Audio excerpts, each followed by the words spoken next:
السلام عليكم ورحمة الله وبركاته. اليوم إن شاء الله بنتعلم الدرس الثالث في تقاسيم المزمار اللحيي. نحن أخذنا الدرس الأول والثاني، وإن شاء الله هذا الدرس الثالث.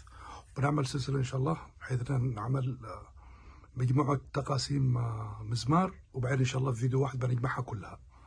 فإن شاء الله نبدأ الآن. بسم الله.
والسلام عليكم ورحمة الله وبركاته.